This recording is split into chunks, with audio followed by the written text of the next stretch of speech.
Bonjour à tous et bienvenue à notre webinaire. Merci beaucoup d'être présent aujourd'hui. Alors, ce premier webinaire est le lancement officiel de notre campagne de webinaires gratuits dans le cadre du mois de la littératie financière au Canada, qui est le mois de novembre. Alors, pour ceux et celles qui ne me connaisseraient pas, moi, mon nom c'est Corinne Sauvé-Boulay. Je suis gestionnaire de portefeuille et planificatrice financière pour Demos Gestion de patrimoine familial et nous travaillons au sein de Raymond James. Et j'ai aussi avec moi aujourd'hui mon collègue Marc-André. Bonjour Marc-André. Bonjour. Alors Marc-André Turcot, aussi également gestionnaire de portefeuille et planificateur financier là, au sein de la même équipe. Alors avant de procéder avec la présentation de notre invité spécial aujourd'hui, j'aimerais juste faire quelques petits rappels au sujet du webinaire. Alors, premièrement, la présentation va être enregistrée. Alors, nous allons envoyer là, l'enregistrement par la suite et le publier sur nos réseaux sociaux si jamais vous voulez le partager suite à la présentation. Ensuite, je vous rappelle que vous pouvez poser des questions et même on vous encourage fortement à poser des questions. On a la chance d'avoir un invité très intéressant avec nous aujourd'hui, alors n'hésitez pas. Posez vos questions et la meilleure façon de le faire, c'est dans la boîte de questions et réponses qui devrait se situer au bas de votre écran. Et vous pouvez simplement taper vos questions et nous allons y répondre de vive voix là, au fur et à mesure de la présentation. Et j'aimerais mentionner aussi que ces questions-là sont anonymes, alors aucune gêne pour poser. Et finalement, ben, je vais maintenant présenter Nicolas Bérubé. Donc aujourd'hui, nous avons l'immense honneur d'accueillir avec nous Nicolas Bérubé. La plupart d'entre vous le connaissez déjà, mais pour ceux dont ce n'est pas le cas, Nicolas est journaliste au Journal La Presse. Il est aussi l'auteur de deux livres à succès sur les finances personnelles, dont Les millionnaires ne sont pas ceux que vous pensez, et De zéro à millionnaire, investir en bourse sans souffrir. C'est important de noter que Nicolas fait maintenant rayonner tout le Québec à travers la planète avec ses livres qui sont traduits en plusieurs langues et distribués dans plusieurs pays, dont le Japon, le dernier en liste. Félicitations, Nicolas. Merci. Et puis, j'aimerais peut-être commencer en te demandant, ben, qu'est-ce qui t'a amené à développer cette passion-là pour les finances personnelles, l'investissement en bourse, pour devenir aujourd'hui une référence en la matière, à ce sujet-là? Ben, merci de ta question, Marc-André. Merci beaucoup, Corinne, de la présentation. Puis merci de l'invitation pour parler aujourd'hui. J'aime toujours ça parler de ces sujets-là. Donc, ben, en fait, moi, ce qui m'a poussé vers ce cheminement-là, c'était purement égoïste au départ. Je finissais ma vingtaine. J'étais un journaliste à la presse. J'ai commencé à travailler à la presse à 25 ans. Et puis donc, vers la fin de ma vingtaine, j'ai eu un poste de correspondant aux États-Unis. Donc, je devais déménager aux États-Unis pour mon travail. Puis ça vient avec des avantages. Les correspondants sont mieux payés que les journalistes à Montréal. Et puis, on avait aussi, notre appartement était payé. On avait toutes sortes d'avantages comme ça. Et donc là, j'ai vu le chiffre, le montant que j'allais être payé dans une année, et j'ai dit, waouh, c'est pas vrai que je vais tout dépenser ça au restaurant puis dans des choses comme ça. Donc, Ça, je me suis c'est dit, assez il facile de faut. le faire, hein? Oui, c'est ça, c'est ça. J'ai vu tout de suite le potentiel de faire ça. Puis j'approchais de ma trentaine, puis je sais pas trop, là, il y a comme un. J'étais rendu à un point dans ma vie où je me disais, faut que je commence à comprendre ces questions-là. Je veux faire, entre guillemets, la bonne affaire. C'est quoi la bonne affaire? Donc là, j'ai commencé à m'informer, à lire. J'ai investi un peu dans l'immobilier à Montréal. Mais en étant en Californie, je ne sais pas, j'étais exposé au marché financier, j'étais exposé, on dirait que là-bas, je ne sais pas comment dire, ça fait plus un peu partie de ce qu'on entend, de ce qu'on voit dans les médias. Et je me suis intéressé donc tranquillement là, à ces placements-là. J'ai fait des erreurs à mes débuts comme beaucoup de monde. En fait, je dirais la majorité des gens qui s'intéressent à la bourse, souvent ne l'approchent pas de la bonne façon, puis donc des fois se coincent les doigts. Mais moi, en fait, je n'ai pas laissé mes mauvaises expériences me freiner. Puis j'essaie de comprendre pourquoi, puis je pense que c'est parce que je voyais des gens comme par exemple Warren Buffett. Tu sais, Warren Buffett, il était un très bon vulgarisateur. Mais je le regardais et je me disais, mais ce gars-là n'a pas l'air d'un gars qui prend des risques. Tu sais, ça n'a pas l'air d'un gambler, ça n'a pas l'air de quelqu'un qui veut faire de l'argent du jour au lendemain. Ça a l'air quelqu'un de sage. Mais comment il approche ce sujet-là pour en tirer des bénéfices à long terme, alors que certains se coincent les doigts là-dedans, ne sont pas capables de comprendre comment ça fonctionne. Donc, ça a été un peu mon mentor, puis j'ai commencé à lire des livres là, en série là-dessus. Je suis vraiment tombé un peu dans la marmite de Potions magiques. Je me suis rendu compte que c'était super intéressant finalement, qu'il y avait, tu sais, qu'il y avait beaucoup, beaucoup à lire là-dessus puis à comprendre. Donc ça m'a permis, moi, justement, de commencer à faire mes placements de façon autonome en adoptant les bonnes pratiques, si tu veux. Et puis ensuite, ben, à mon retour au Québec, je parlais de ce que j'avais compris, puis je parlais de ce que j'avais trouvé à mes amis autour de moi, puis les gens me regardaient, ils ne savaient pas quoi répondre parce que, bon, je vous apprends rien en disant que les marchés financiers, ça ne veut pas dire grand-chose à grand monde au Québec, à part ceux qui ont étudié là-dedans. C'est sûr, Mhm. bon, c'est une petite pointe de tarte, là, mais la majorité des gens ne comprend pas vraiment de quoi il en retourne. Ça a l'air de quelque chose d'un peu risqué, pas un peu, de très risqué. Ça a l'air de quelque chose des montagnes russes et tout. Donc, les gens étaient un peu sur leur garde et tout ça. Donc, c'est ce qui m'a poussé à écrire des livres là-dessus parce que je me disais, ben, il y a des leçons qui existent, il y a du savoir qui existe, mais il y a un fossé là, entre ce savoir-là, puis ce que monsieur et madame tout le monde s'imagine que c'est. Donc, moi, ben, ça m'a donné l'occasion d'écrire mon premier livre qui a bien fonctionné, donc mon deuxième. Ensuite, qui est arrivé un peu parce que, bon, dans mon premier livre sur les millionnaires, je donnais des conférences et là, les gens levaient la main à la fin et disaient comment on fait des placements à la bourse. Donc, c'est pas que les gens veulent pas le savoir, c'est juste que l'école nous en parle pas, souvent nos Mhm. parents nous en parlent pas, notre employeur ne nous en parle pas. Nos employeurs, si on a un régime de retraite, dans le fond, c'est un papier, il signe ici, puis coche là, puis c'est fini, on n'en parle plus. Donc, il n'y a pas beaucoup d'espace dans la société pour développer notre connaissance là, de ces enjeux-là, de ces questions-là. Puis, moi, mon expérience, Quand ça a tu été disais, quand... Nicolas, quand tu disais que tu as lu beaucoup de livres, ça c'est quand tu étais aux États-Unis. Oui, Donc, toi, dans le fond, la majorité des livres que tu as lus, c'était des livres en anglais. ça, oui, c'est vrai, Oui, c'est un bon point. parce que dans le fond, je pense que peut-être que toi, tu es bien placé de me répondre, mais je pense que le nombre, la quantité de ressources en français est assez limitée pour les gens qui veulent apprendre. Puis c'est là, c'est quelque chose que tu combles avec tes deux livres, ou est-ce que, là, c'est ça, selon moi, la quantité de ressources francophones pour apprendre sur l'investissement est quand même assez limitée. Puis d'une façon aussi, apprendre, mais d'une façon accessible à tous. Oui, puis très bon point. En anglais, il y a des ressources, il y a des blogs, il y a des podcasts, il y a tout un écosystème. Aussitôt qu'on arrive en français, ben, on est limité. Puis je me rendais compte aussi que les gens qui se démarquaient beaucoup au Québec, par exemple Pierre-Yves McSween, que Mhm. j'admire puis que j'apprends avec lui beaucoup,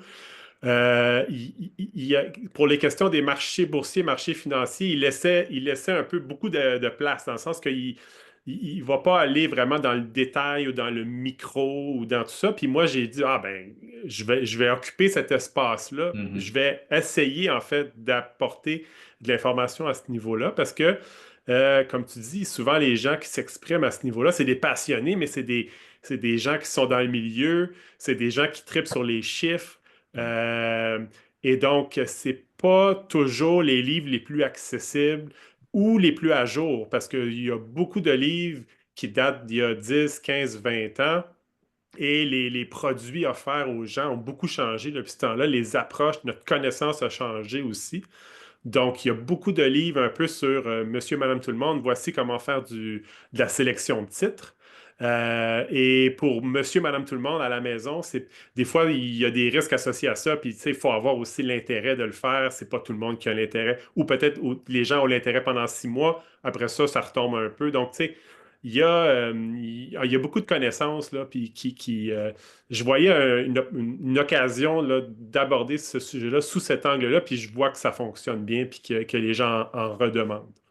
En tout cas, moi, je peux dire que c'est un livre, quand j'étais au Cégep, qui a orienté ma carrière une fois pour toutes. C'était La bourse ou la vie de Philippe Leblanc de Codesans, que j'avais découvert à la bibliothèque du Cégep. Puis c'est là que j'ai trouvé ma voie, puis je l'ai jamais regretté, là. Donc, c'est effectivement, mais il n'y en a pas beaucoup de ce genre de livres-là, de ce genre de ressources-là.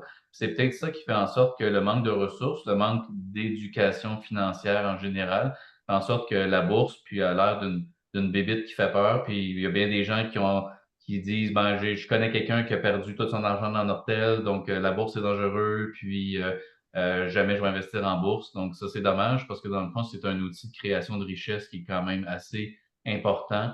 Puis les Québécois, je pense qu'on n'en profite peut-être pas autant qu'on devrait. Oui, puis je pense que c'est un sujet effectivement qui est en train d'être développé, surtout au niveau francophone, mais on sait que les gens s'intéressent à ça.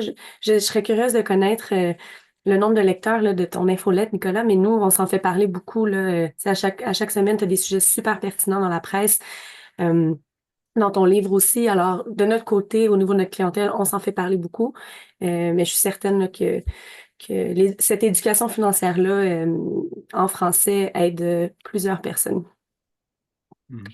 Alors, pour la suite des choses, nous, on voulait échanger avec toi, Nicolas. On a des sujets là, justement qui reviennent souvent, que les, les gens se posent. Alors, on peut faire une petite table ronde, là, voir ton avis à ces sujets-là. Alors, pour commencer, j'aimerais parler probablement du sujet qui est le plus tendance à l'heure actuelle. Et je veux parler de l'impact des élections américaines là, sur les placements et les portefeuilles. Oui, ça, les lecteurs sont très curieux, puis ça date pas d'aujourd'hui, là. Même au mois de mars, au mois d'avril, ça commençait déjà, les questions arrivaient, puis là, tu sens que les gens ont le goût de faire, entre guillemets, la bonne chose. C'est quoi la bonne chose? Est-ce qu'on sort? Est-ce qu'on attend? Est-ce qu'on... Bon, puis ça, c'est souvent le cas avec les marchés boursiers. On aimerait un peu avoir une boule de cristal, puis voir là, ce que les prochains mois nous réservent et tout, puis c'est vrai pour les, les élections américaines. Donc, première des choses, moi, ce que je dis aux gens, si on regarde historiquement les années électorales aux États-Unis, c'est les années qui ont terminé en hausse. Mhm. OK, donc première des choses, si là, tout le monde passe au cash en se disant ah, je vais laisser passer la tempête et tout ça, historiquement, ça a été une erreur de faire ça. Bon, OK, donc ça, c'est une information intéressante.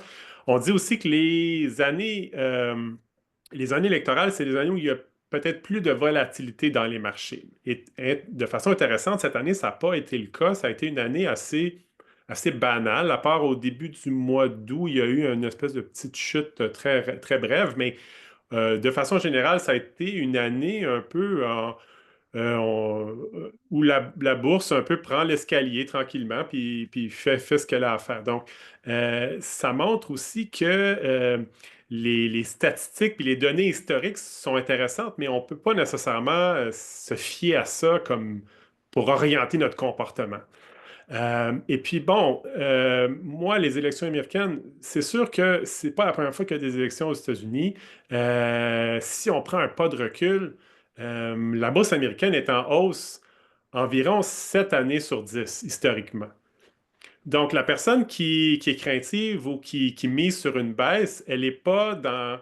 Statistiquement, c'est anormal une baisse. Donc, il faut comprendre ça. Et puis, même si, là, on ne sait pas, on est au début novembre, là, quand on enregistre cette émission-là, est-ce que les prochains mois vont être en baisse? Est-ce que les prochains mois vont être en hausse? On n'a aucune façon de le savoir. Donc, dans un jeu où ne rien faire est la bonne réponse 7 fois sur 10, je pense qu'on pourrait peut-être se dire, ben, on va prendre une chance de ne rien faire parce que c'est là que les gains ont été historiquement les plus intéressants. Donc, de réagir à l'actualité, de vouloir réagir à l'actualité, c'est très humain, c'est très Mhm. compréhensif. On voit le journal, puis là, on se dit, ben là, mes portefeuilles et tout, qu'est-ce que je fais avec ça? Donc, c'est très humain de vouloir faire ça. Malheureusement, les résultats des gens qui ont tendance à faire des solutions, en fait, des choix de placement en fonction de l'actualité, historiquement, ont été très, très, très mauvais. Est-ce qu'on pense qu'une récession s'en vient? Est-ce qu'on pense que le dollar américain va monter, va baisser? Donc, ces informations-là, ironiquement, plus on s'en détache, mieux on se porte finalement sur les marchés. Donc, moi, c'est ce que j'essaie de répondre aux lecteurs, c'est que oui, tout le monde aimerait avoir la boule de cristal, mais personne ne le sait. Euh, dans, puis ça vaut aussi, puis je vais peut-être finir là-dessus, c'est que des fois, les gens vont dire, ah, moi, je pense que Trump va gagner, donc les actions d'un secteur X, Y, Z vont bien faire sous Trump. Ou bien non, ah, moi, je pense que Harris va gagner, donc les actions de, je ne sais pas, moi, compagnies éoliennes et autres vont bien faire. Non. Premièrement, il y a quelques millions de personnes qui ont déjà pensé à ça. Donc, quand vous avez une idée en bourse, dites-vous que vous n'êtes pas la première personne à avoir cette idée-là. Donc, si on regarde la présidence de Trump, la première de 2016 à 2020, les compagnies d'énergie ont très mal fait sous Trump. On aurait pu logiquement se dire, ah, Trump gagne, on embarque dans l'énergie, ça va super bien aller. Ça n'a pas été le cas. Donc, on peut se dire aussi, par exemple, sous Biden, ah, les compagnies éoliennes et tout ça, les énergies renouvelables, ça va très, très bien faire. Non, ça a très mal fait sous Biden. Donc, il y a un paquet d'autres considérations. Puis, regarder les placements avec le prisme de la politique, je dirais pas que c'est la pire des erreurs, mais c'est pas loin d'être la pire des erreurs. C'est vraiment la bourse récompense le rendement, récompense le profit des entreprises. Le S&P 500 fait bien. Pourquoi? Parce que les entreprises font des revenus, font des profits. C'est pas sorcier, c'est pas des éléphants blancs. C'est pour ça que la bourse, des fois, on en parle souvent quand ça va mal. Ça fait les grands titres. Quand ça va bien, on en parle un peu moins. Mais donc c'est ça. C'est ce que je dirais aux gens, c'est les eaux américaines, c'est intéressant à suivre. Ça va sûrement avoir un impact sur l'économie, mais ce que ça veut dire pour nos placements, il y a tellement de facteurs qui viennent jouer là-dedans que même si on savait aujourd'hui qui va gagner, même si on avait vraiment la certitude du vainqueur, ce serait très, très difficile d'investir là, pour profiter de ces choses-là parce qu'il y a tellement d'impondérables puis d'acteurs dans ce grand bal-là qui est le marché. Effectivement, puis il y a même des gens qui m'ont approché en me demandant si jamais un des candidats était élu par rapport à l'autre, on a peur que le marché crache. Je veux dire, une élection, ça change pas le monde du jour au lendemain, selon moi. Les gens continuent de consommer, les entreprises continuent de produire, comme tu as dit, les entreprises continuent à faire des profits. C'est pas le lendemain d'une élection qu'on devrait avoir un gros revirement de marché, une grosse correction suite à une. C'est sûr que le seul danger que je vois à court terme, c'est peut-être un phénomène de contestation ou de résultats très, très, très serrés qui pourraient amener de l'incertitude, mais de là à mettre, de là à inciter ou à amener un crash dans le marché boursier, là, j'y crois pas vraiment, là. Donc, c'est sûr il y a de l'incertitude en ce moment à savoir quel parti va gagner, et quelle tendance l'économie va prendre dans les 4 prochaines années. Donc, ça va avoir un impact, mais ça va avoir un impact dans les prochaines années, justement, et non pas le lendemain, non pas mercredi matin à s'attendre à un gros crash. Puis pour revenir à ça, ben, tu sais, on en a parlé souvent, c'est la volatilité. Les gens craignent la volatilité des marchés, que les gens veulent faire de l'argent, mais en même temps veulent pas perdre. J'imagine que c'est quelque chose que toi, tu entends parler souvent de la part des lecteurs, la volatilité, qu'est-ce qu'on fait avec ça, on peut se protéger? C'est souvent une source d'inquiétude, autrement dit. C'est souvent une source d'inquiétude. Oui, ça revient souvent dans les courriels des lecteurs, puis des fois même, c'est pas exprimé directement. Des fois, c'est un peu en lisant entre les lignes. Je vois bien que cette personne-là, elle n'aime pas voir son compte chuter. Et d'où ça vient? Je pense que j'imagine que ça fait venir un peu chercher l'élément de peur qui est Mhm. très présent. C'est une émotion très, très forte, la peur. Oui, Surtout quand on est à la retraite ou si on approche de la retraite, là, ça devient très, très théorique. On n'a plus de revenus, donc nos placements, c'est notre revenu. Puis je pense aussi quand on voit la valeur d'un portefeuille qui diminue, ben c'est comme si on l'avait dépensé, cet argent-là. Il y a quelque part, tu te dis, hey, ça a baissé de 50 000 pièces. C'est comme si je m'étais payé un voyage de 50 000 pièces. Puis j'ai même pas eu le plaisir de le payer, maudit voyage. Mm. Mon argent est parti, j'ai rien eu en retour. Donc ça, souvent, c'est la première impression que les gens ont. Mais ce qu'il faut comprendre, c'est que la volatilité, dans le fond, c'est le prix à payer pour faire croître nos actifs à long terme. Si on prend par exemple des actifs qui n'ont pas de volatilité, un CPG par exemple, mais le CPG, il va nous donner à peu près l'inflation ou un petit peu plus comme rendement. Donc à très long terme, on n'obtiendra pas nos placements qui multiplient par 2, par 4, par 6, par 8. À très long terme, on fait juste gérer le coût de la vie qui va un peu pouvoir venir éroder nos placements. Mais c'est pas comme ça qu'on s'enrichit. Et il y a un risque qui est très, très clair. Si personne ne voulait de la volatilité, on mettrait de l'argent sous nos matelas puis on dormirait bien, sauf qu'à chaque jour, on s'appauvrirait. Et donc, la volatilité, faut apprendre à vivre avec. On n'y échappe pas. Moi, encore une fois, ce que je trouve, puis je fais partie du problème, là, je suis dans les médias. Puis dans les médias, quand le marché monte de 5% dans un mois, personne n'en parle. Mais si le marché tombe de 5% dans un jour, ben là, oubliez ça, c'est les manchettes, c'est les bulletins de nouvelles, on panique. Et ça donne l'impression que c'est très courant, que les marchés sont très risqués. Et ça donne l'impression que les gens qui s'intéressent à ça sont des cow-boys. Euh, Moi, je pense que l'antidote à ça, c'est l'information historique. Comme je disais tantôt, les marchés boursiers, la volatilité, ça fait partie des meubles, littéralement, depuis 400 ans, depuis la première création de la première bourse à Amsterdam au début des années 1600. Donc, voir une hausse là, de 20% une année, puis une baisse de 12% l'année suivante, puis une hausse de 35% l'année d'après ça, c'est un comportement qui est normal dans les marchés. Une baisse de 10% dans un marché, ça arrive à peu près tous les 2 ans. Une baisse de 20%, je pense, ça arrive tous les 5 à 6 ans. Donc, une fois qu'on comprend le vocabulaire du marché, ben, on est moins surpris de ce que le marché nous fait vivre. Donc, moi, je pense que puis Marc-André, Corinne, je sais que vous le faites avec vos clients, dès la rencontre avec les clients, je pense que vous les enlignez sur la fourchette là, de possibilités. Puis je pense qu'être armé de cette information-là, ben, ça règle beaucoup de problèmes en amont parce qu'après ça, les gens ne sont pas surpris du comportement du marché.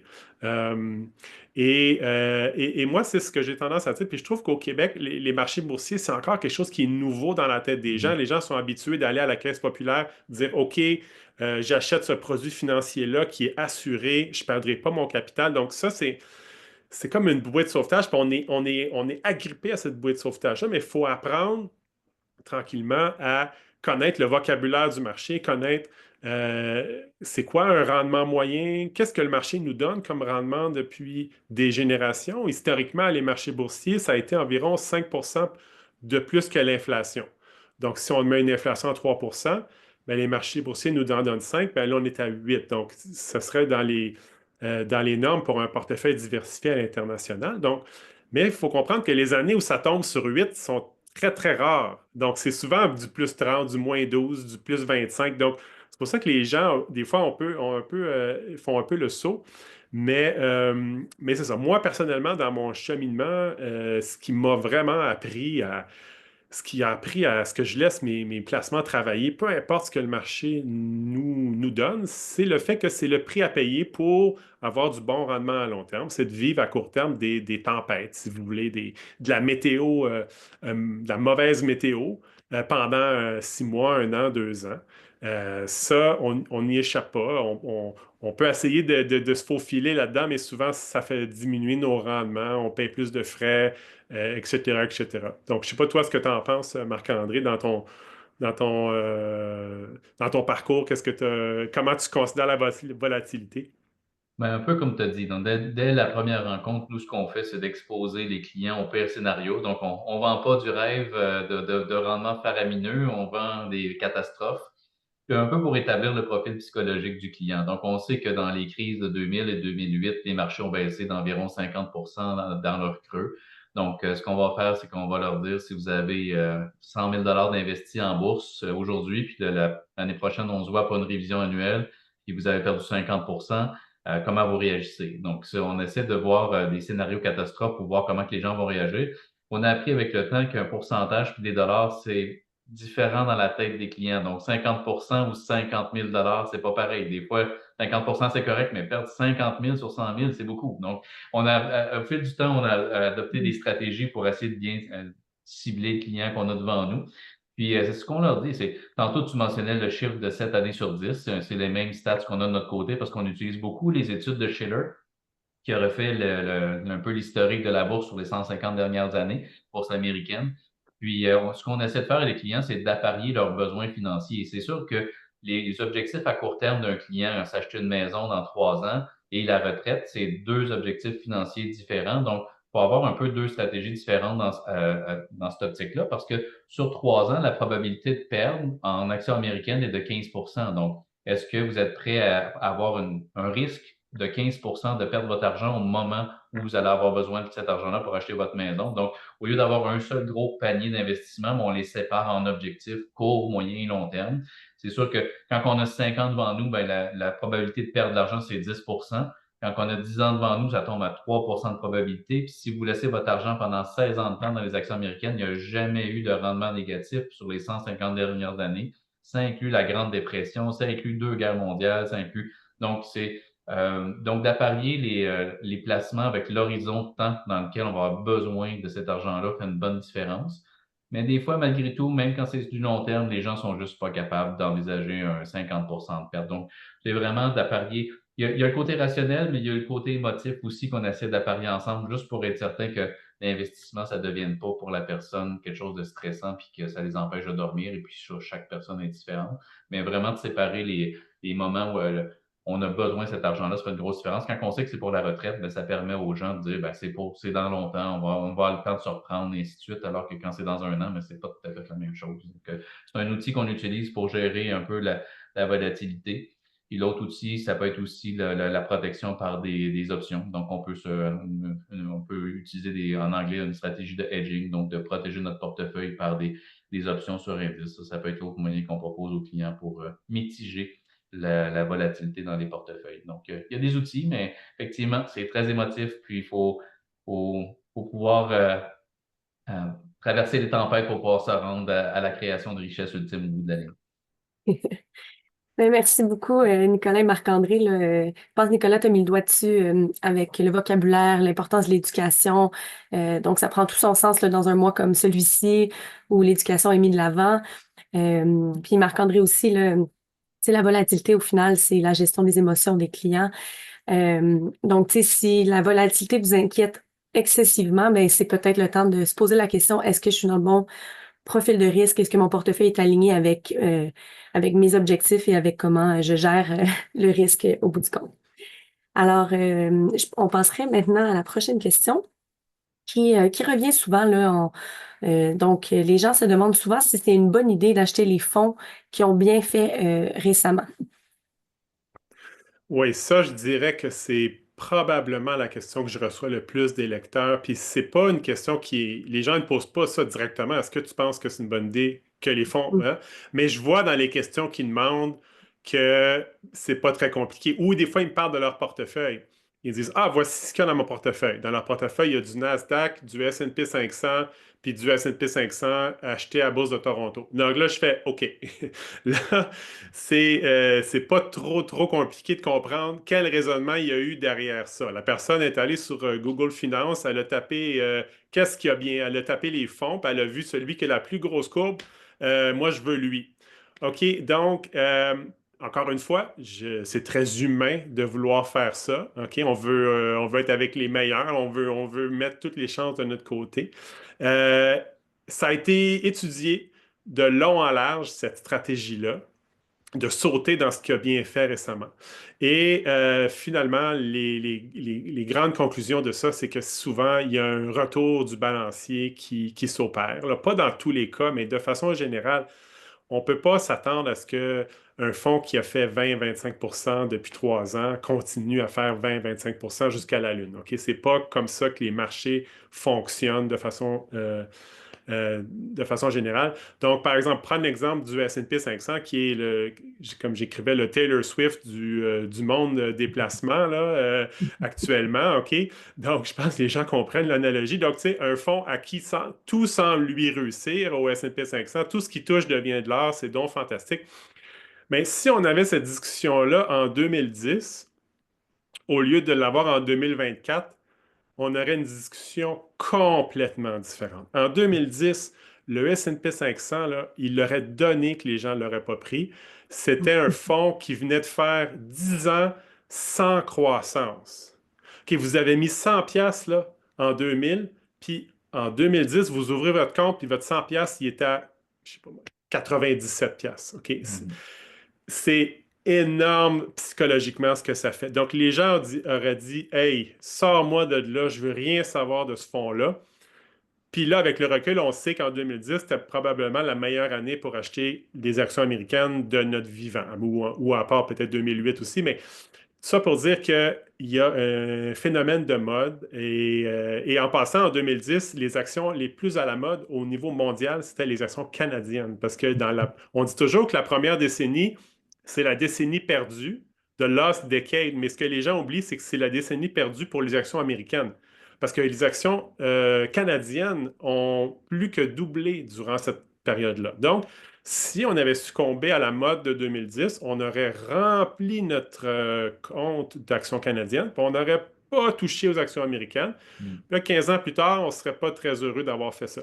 Donc, la diversification, c'est... Tout le monde est en faveur de la diversification, mais qu'est-ce que ça veut dire? Ça veut dire qu'il y a des parties de notre portefeuille qui vont croître plus vite que d'autres parties, que ce n'est pas un problème, que c'est un avantage. Hein? En anglais, ils disent it's not a bug, it's a feature. Ben, c'est justement ça. Donc, il y a des décennies où les actions internationales vont bien faire. Il y a des décennies où les actions américaines vont bien faire. Donc, tout ça, ça se recoupe. Puis, quand on réussit à mettre ça en place dans un portefeuille, ben, on réussit justement à faire diminuer la volatilité. Puis, on réussit à mettre les chances de notre côté pour ce qui est des prochains gagnants là, qu'on ne peut pas identifier d'avance, ceux qui vont bien faire dans 5, 10, 15 ans. On ne sait pas d'où ils viennent, mais on augmente les chances là, d'en bénéficier. Donc, je dirais que c'est pas facile là, de dire aux gens, hey, le fonds qui n'a pas très bien fait, mais tu dois l'avoir dans ton portefeuille ou l'action qui n'a pas très bien fait, parce que c'est pas intuitif de faire ça. Mais ça élimine aussi le phénomène de mode. Les gens, par exemple, il y a quelques années, c'est les actions de cannabis. Ensuite, il y avait les actions disons, durant la COVID, il y avait quelques compagnies aussi qui étaient exceptionnelles. Donc, c'est très, très facile de succomber au mode, mais quand on essaie d'avoir vraiment un portefeuille diversifié, ben, on va avoir peut-être des rendements moins explosifs dans une année, mais à long terme, on s'assure on met les chances de notre côté, en fait, pour avoir du rendement là, intéressant à long terme. Donc, c'est ça que j'essaie de dire aux lecteurs qui sont des fois un peu excités là, par les choses qui ont très, très, très bien fait là, récemment. Là. Et le problème, c'est que quand on suit des modes, on arrive souvent à la dernière minute. Dans le fond, quand on attend de voir les bonnes performances, puis déjà, ben, on est rendu aux trois quarts de cette ascension-là d'un indice ou d'une compagnie, puis là, il y a beaucoup, beaucoup d'argent qui rentre dans ce thème-là, mais finalement, c'était presque à la dernière minute, puis on se retrouve finalement à gagner peu, mais à perdre beaucoup par la suite, parce que là, ça se corrige. Tu as parlé de cannabis, je veux dire, c'est quelque chose qu'on a vu tellement souvent avec les clients qui ont investi vers la fin puis qui ont perdu beaucoup de ce côté-là. Les véhicules électriques, mis à part Tesla, il y a eu une mode là, il y a 2, 3 ans au niveau de tout ce qui était électrique, mais c'est pas beaucoup de compagnies qui ont bien fait malgré la mode et tout l'afflux d'investissement qu'il y a eu dans ces entreprises-là. Donc, de suivre les modes, ça nous met vraiment en danger d'être comme toujours vers la fin de la mode avant de commencer à y participer, puis ça nous amène à un risque justement de retour vers la moyenne et de correction qui va faire en sorte qu'on n'aura pas finalement fait beaucoup de sous, si ce n'est que d'en perdre à suivre les modes. Donc, c'est effectivement peut-être pas nécessairement la meilleure stratégie. Non, effectivement. Fait que je pense que ici, l'élément clé, là, c'est oui, c'est la diversification. C'est aussi au final, c'est si vous choisissez des fonds ou des produits financiers dans lesquels vous investissez, c'est d'être confortable puis à l'aise avec la stratégie d'investissement là, que vous achetez au bout du compte. Il n'y a aucun fonds qui va être le meilleur fonds à chaque année. Donc, choisissez quelque chose c'est ça, que vous êtes confortable, que vous croyez, et soyez diversifiés, là, ça, c'est une très bonne recommandation. Donc, j'aimerais rappeler à nos auditeurs de poser vos questions si vous en avez, là. On est vraiment là pour ça. Nous, on jase entre nous, mais si vous voulez poser vos questions, faites-le dans la boîte juste en bas de l'écran. Et pendant ce temps-là, je vais passer à la dernière question là, qu'on se fait souvent poser. C'est un sujet simple, mais qui concerne tout le monde, mais qui est pas si simple au bout du compte. Alors, souvent, on se fait poser la question, est-ce qu'on devrait mettre notre argent dans le CELI ou dans le REER? Donc, c'est deux super bons outils financiers qui ont chacun leur avantages et inconvénients. Donc, je sais pas toi, qu'est-ce que tu en penses, Nicolas? Oui, ben justement, c'est ça, le CELI, son avantage, mais le reste, en fait, le CELI, son avantage, c'est que tout ce qu'on met dans ce compte-là, dans cette boîte-là, va pouvoir fructifier à l'abri de l'impôt. C'est de l'argent après impôt qu'on met, donc on n'a pas un retour quand on met notre argent dans notre CELI, mais tout le rendement qui va en découler va être 100% dans nos poches. Puis même si on pourrait prendre un exemple extrême, une personne à la retraite qui vivrait uniquement de son CELI, un exemple théorique, parce que je ne pense pas que ça existe, là, mais disons qu'une personne qui ne fait que vivre de son CELI, aux yeux des gouvernements, cette personne-là, elle serait pauvre parce qu'elle aurait des revenus de zéro. Mm. Puis quand vous avez des revenus de zéro à la retraite, bien là, les gouvernements volent à votre secours avec une aide bonifiée pour la vieillesse, là, autant à Ottawa qu'à Québec. Donc, le CELI à la retraite, c'est quand même un outil intéressant. Et le CELI, c'est pour ça que moi, des fois, je dis aux gens, j'entends des fois les gens dire, ah, je m'en vais dans le sud l'hiver prochain, je vais prendre l'argent dans mon CELI. Puis toutes les fois, je fais le saut parce que je dis non, le CELI, c'est pas pour l'année prochaine. Le CELI, c'est pour dans 10, 15, 20, 30 ans, selon l'âge de la personne. Parce que c'est là qu'il commence à porter fruit finalement, parce que c'est quand nos actifs ont eu le temps de bénéficier de phénomènes de l'intérêt composé que le CELI est vraiment, vraiment intéressant. Le REER est très, très flexible aussi. Le REER, comme les gens savent, c'est un outil qu'on peut utiliser pour faire diminuer notre facture d'impôt dans l'année où on contribue. Ou bien on peut reporter aussi cette déduction-là si on le désire. Mais disons que je pense que les gens aiment bien le REER parce que l'effet est plus immédiat. On le comprend. On a un retour d'impôt quand on a un REER. Wow! Puis, bon, ensuite, on va être imposé lorsqu'on va faire un retrait du REER. Le REER peut être utile, par exemple, une personne qui veut prendre une année sabbatique pourrait très bien utiliser son REER pour le faire parce que cette personne-là va contribuer lorsqu'elle gagne son plein salaire. Puis là, oups, j'ai une année sabbatique ou j'ai un retour aux études ou quoi que ce soit, bien, les dollars qui vont être utilisés à ce moment-là vont attirer moins d'impôts, donc moins de retenue d'impôts. Donc, ça peut être une façon intéressante de l'utiliser. Puis, bon, pour faire une règle un peu simple, ben, quand on est jeune, souvent on paye peu ou pas d'impôts quand on commence sur le marché du travail. Donc, on peut privilégier le CELI. Puis ça tombe bien parce que le CELI est très, très performant à très long terme. Puis quand on est jeune, une des choses qu'on a, c'est du temps. On n'a peut-être pas d'argent, mais on a du temps. Donc, on peut dire à 18 ans, mais j'ouvre mon CELI puis je contribue l'argent que j'ai dans un placement, dans un CELI. Il faut le dire, hein, parce que des fois, les gens pensent qu'un CELI, c'est un placement. Un CELI, c'est juste une boîte. Ouais. On peut mettre l'argent comptant dans cette boîte-là. Prendre un exemple farfelu parce que ce ne serait pas payant de faire ça, mais on peut remettre de l'argent puis laisser de l'argent comptant. Donc, on n'a pas avantage à faire ça. On a avantage à mettre dans ce CELI-là un actif financier qui a des meilleures perspectives de rendement que de l'argent comptant ou même un CPG. Donc, c'est là-dedans souvent que les gens choisissent de mettre les actifs de croissance, finalement, pour justement profiter du long terme. Donc, moi, je dirais à la personne, quand on commence, on privilégie le CELI, puis tranquillement, quand notre salaire augmente, bien là, on peut penser au REER et puis on peut penser à utiliser son remboursement de REER pour financer son CELI. Donc, ça peut devenir un calcul un peu plus intéressant à faire. Il y a des moteurs, en fait, des calculateurs en ligne, si les gens vont voir, où là, vous rentrez votre revenu, puis tout ça, puis là, vous allez avoir un peu une idée de lequel des deux comptes vous devriez privilégier. Mais Oui, il y en ces a même deux un. comptes, Excuse Nicolas, si je peux me permettre, il y en ouais, a un sur le site de Raymond James. Donc, ce que je pourrais faire, c'est OK, l'ajouter, là, le lien. quand je vais partager l'enregistrement. Comme ça, les gens pourront aller jouer puis voir là, l'impact de un ou l'autre selon leur situation.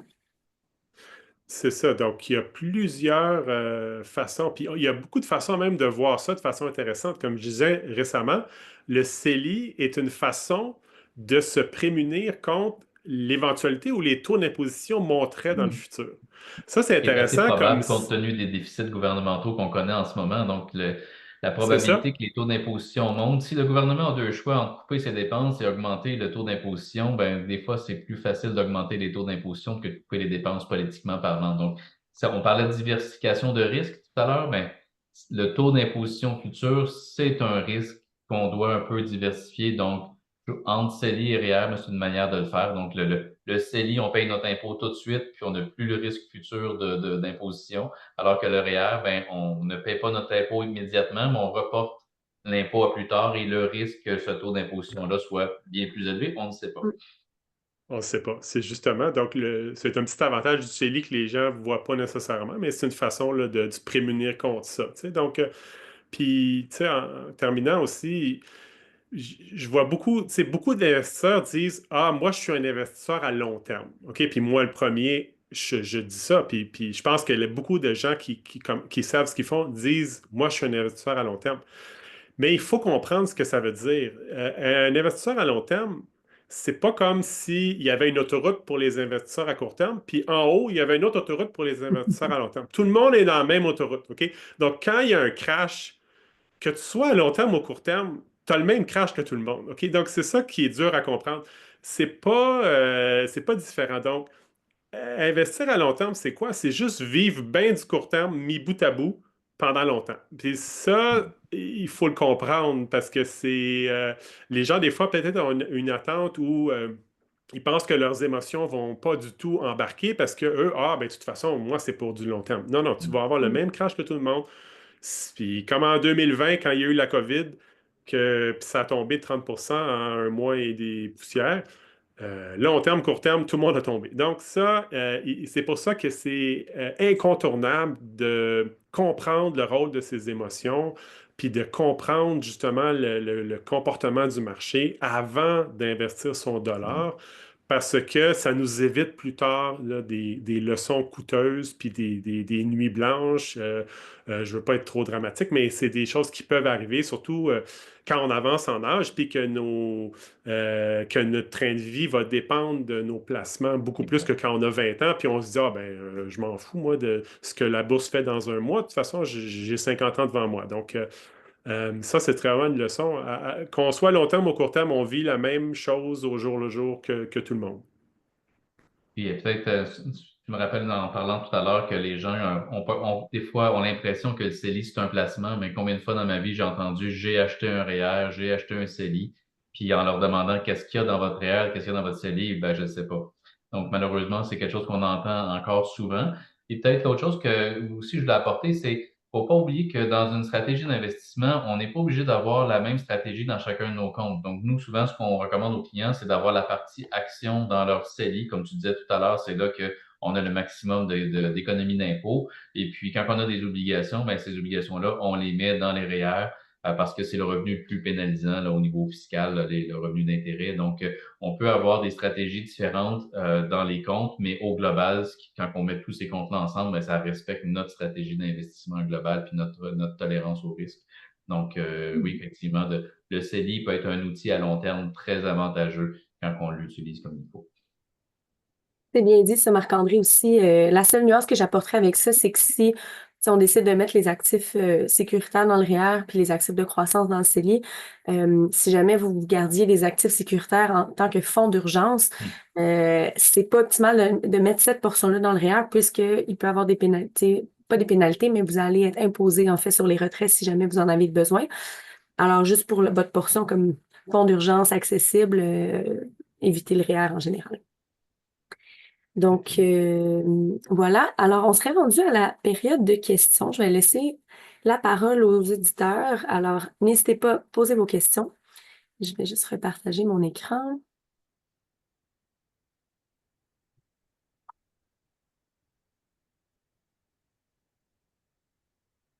En une minute ou deux. Euh, En attendant, là, c'est sûr que j'aimerais remercier sincèrement Nicolas d'avoir été présent, là. Ça a été une discussion super intéressante, puis je suis certaine que les auditeurs l'ont apprécié également. Et donc, à date, on n'a pas de questions. Probablement qu'on était très clair. C'est une bonne nouvelle. Alors, quelques petits points. J'aimerais ben, vous dire de ne pas vous oublier, de ne pas oublier de vous inscrire au prochain webinaire, là. Donc, celui-ci était le premier de notre campagne. On risque d'en avoir à peu près une dizaine là, au cours du mois de novembre. Alors, vous pouvez rester à l'affût, soit par courriel pour les clients ou sur les réseaux sociaux. Là, on va envoyer l'horaire avec tous les webinaires auxquels vous pouvez vous inscrire. Et le prochain devrait être le 12 novembre, là, animé par Marc-André et moi-même. Et on va parler d'alternatives d'investissement lors de ce webinaire-là. Et si jamais, là, aujourd'hui, si on a parlé de REER CELI, j'aimerais vous rappeler que l'année dernière, dans le cadre du mois de l'altération financière, Marc-André et moi, on a filmé des petites capsules sur toutes sortes de sujets euh, en lien avec les finances personnelles. Des petites capsules entre 2 et 5 minutes. Et elles sont tous disponibles encore sur nos LinkedIn, sur notre page Facebook de Demos Gestion de patrimoine familial. Et sous peu, là, on va aussi les ajouter à notre site web. Donc, des fois, ça peut être un bon rappel là, sur les sujets de base. Et, euh, et voilà, donnez-nous du feedback aussi, là. N'hésitez pas s'il y a des sujets que vous voulez qu'on discute. Il y a des questions qui reviennent souvent. Nous, ça nous ferait plaisir de faire des webinaires là-dessus puis en discuter avec vous. Donc, voilà. Donc, Donc, si on merci a pas... beaucoup, Nicolas, Oui, parfait. Merci beaucoup, Ben, Marc-André et Nicolas. et à la merci prochaine. Corinne. Merci Bye beaucoup. bye. Bye.